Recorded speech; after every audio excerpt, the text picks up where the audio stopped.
Құрманың адам ағзасына пайдасы. Бәріңізге ассалаумағалейкум. Сіздермен керек арнасы. Видеоға лайк басып, комментарий қалдырсаңыз, ерекше қуанып қалар едік. Құрма пальмалары біздің заманымызға дейінгі 6000 жыл бұрын өсірілген. Бұл жемістің пайдасы туралы ежелгі заманнан бері белгілі. Қазіргі уақытта оның 1500-ден астам түрі бар екен. Сауд Арабиясы құрманы өсіруден және сатудан әлемнің көшбасшы мемлекеті. Мұсылмандар үшін құрма нанмен тең. Рамазан айында ауыз ашуға арналған негізгі тағам болып саналады. Ерте заманда араб жауынгерлері ұзақ уақыт сапарға аттанған кезде өздерімен бірге 2-3 қап кептірілген құрма алып жүретін.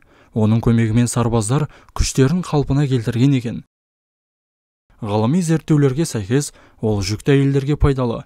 Жүктіліктің соңғы айларында жатырдың бұлшық еттерін күшейтеді. Соның арқасында босану жеңіл болады.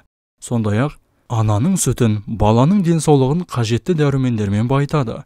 Жемістегі микроэлементтер бауыр безінің жұмысын жақсартады. Ас қорыту жүйесін қалпына келтіреді және гастритпен күреседі. Иммунитеті төмен адамдарға жеуге ұсынылады. Суық тию, тұмау, жөтелді емдеуге және алдын алуға көмегін тигізеді. Құрамындағы амин қышқыл, триптофанның болуы, ұйқы гормоны, мелатониннің пайда болуына әкеледі. Ұйықтар алдында 5 құрма жесеңіз, тез ұйықтайсыз. Ол калий мен магнийге бай. Бұл компоненттер жүректің бұлшық еттерін жақсартып, оның дұрыс соғуын қамтамасыз етеді. Құрма ішекті тазартады. Дәруменге бай болғандықтан операциядан кейінгі кезеңде жүрген адамдар үшін пайдалы. Күніне 1 құрмадан жеп отыратын болсаңыз, ол артериалды қысымды төмендетеді. Құрамында А дәрумені көп болуы себебінен шаш пен тырнақ әдемі және мықты болып өседі.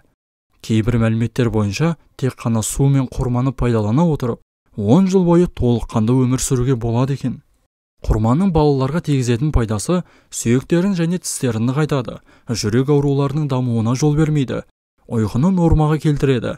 Қандағы гемоглобиннің мөлшерін көбейтіп, анемияны болдыртпайды. Құрметті көрермендер, видеоны соңына дейін көргендеріңізге алғыс білдіреміз. Денсаулығыңыз мықты болсын. Ешқашан ауырмаңыздар.